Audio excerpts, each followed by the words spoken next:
Good morning, good afternoon, good evening, depending on your time and depending on when you're going to be seeing this video. It's your brother, your boy, Courserepscorner. Like I always tell you guys, it's my corner, it's your corner, and it's our corner. I don't wanna fall in love. I just wanna have some fun, yeah. I don't wanna fall in love. The man's picture you are seeing by your left hand side is by name Hope Uzodinma, aka Hope Uzodinjo. Hope Uzodinma is presently the president or the current or the sitting governor of a state known as Imo State in the southeastern part of Nigeria. You know, if you know Nigeria very well, Nigeria have 5 states in the southeast. They are called southeastern state: Abia, Anambra, Imo, Ebonyi, and Enugu. Okay, this is one of the governor of Imo. This is the governor of Imo, which is one of the states in the southeastern part of Nigeria. Something happened while he was elected the first time. You know, after the first election, where a man known as Honorable Emeka Ihedioha won, he went to court, and oh and behold, he was number 4 based on the INEC ranking, based on the positions. It was number 4. Number 1 was Emeka Ihedioha. Number 2 was Rocha's in-law, Wosu. Number 3 was this labor man or the PDP person. Then he was number 4. But as the case went on, he was declared winner. I have not seen a place where somebody who was number 4 will not take over as number 1 when the number 1 is disposed and not available. They jumped number 2, jumped number 3, and him that was number 4 was declared the winner. That is why you hear people call him the court governor. They call him the Supreme Court governor or the appeal court governor. That's what they call him if you are conversant with them in Nigeria. Now, his return to seat as in second tenure, the election was fraud. The election was fraud, and it was proven beyond all reasonable doubt that there was fraud in the election. But no, the people we looked up to, the judiciary system, who we look up to that yes, they're going to do well in the case, still declared and affirmed his winning. That yes, the winning was normal and it was legit. But now, kudos goes to Channels Television, who has given us a summary of what really transpired in that election.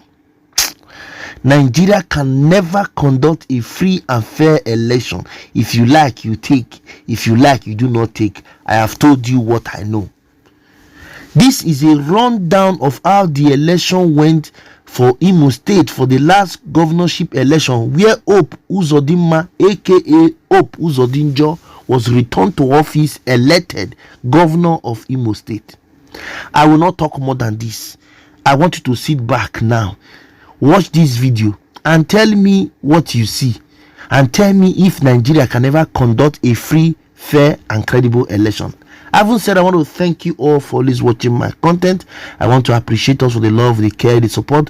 For those of us who have not subscribed, please I beg you, subscribe to our channel, like, comment, and share so that we can move this ministry to the permanent site. Till come away next time to see me on screen, guys. I leave us with this video made by Channels Television. So credit go to Channels Television for this wonderful analysis. And I tell you, you won't regret watching it. And then please give me your comment and your opinion in the comment section if Nigeria can never conduct a free, fair, and credible election. This is what we know. The man that was declared winner is the APC candidate and the governor of Imo State. He got a re-election and he won that election as declared by INEC. But this is what we do know. 29.4% as a voter turnout. But what did you find out at the Athena Center when you dug into the result and you found out what exactly really happened in that election? So go to the next slide. So these are the key data from INEC and also from the Freedom of Information request. So against the 771,000 voters that was made to call the result, the Beavers only accredited 541,000 voters. Officially. On the day of election. On the day of election. 541,000. That was accredited by the Beavers. And on the EC8A, the electoral officers recorded a total of 728,887 votes. On the EC8B, some were cancelled. There was vote inflation. We went to 729,000. But along the line, certain cancellations, we come to 717 at the EC8D, the final votes that was used in calling the result. So this is 541, hold that number, and this is 717,000. So you can see the massive difference. So a lot of almost people, 200,000. Yeah, let's break it down.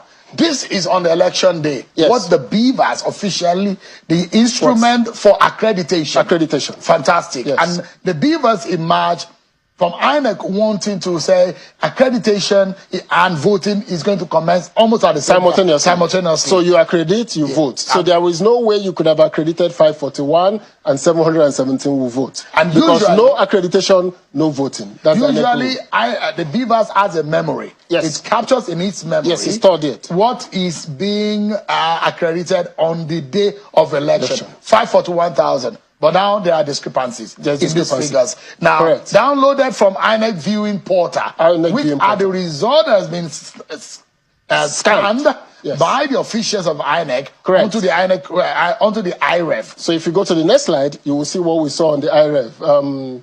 If we see what we saw on the IREV, sorry, okay. So here we are. No, go back, then go back. So let's continue from there.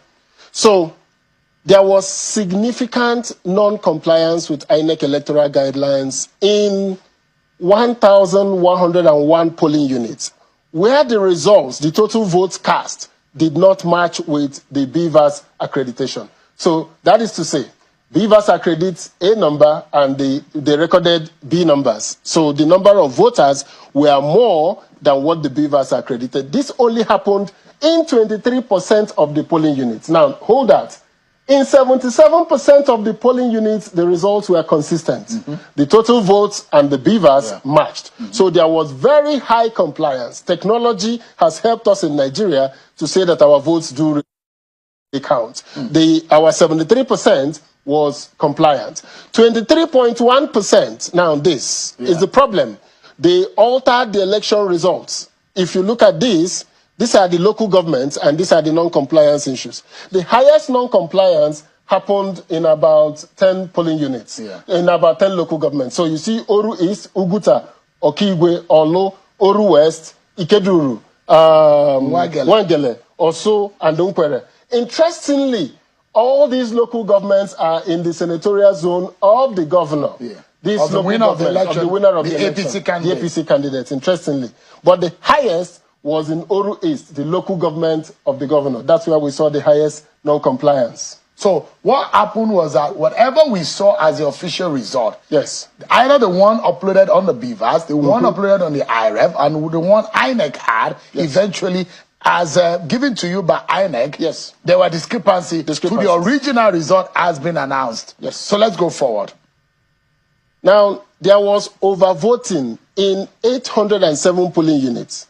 In 875 polling which units. Makes 18.3%. And it accounted for 345,000 votes, 47,560 votes. So these votes substantially impacted the final results. Now, again, where did these votes come from? It came from Oru, Oguta, Okigwe, Oso, and all the Wangele. So this is where these votes came from, where 54% of these polling units with overvoting are in 5 local government areas. 4 of those are in the senatorial district of Olo. So we saw a situation where the total vote cast were higher than the votes accredited. All right. If you look at it from the diagram on the screen, so in blue you will see the Beavers accredited voters on the day of election, the blue.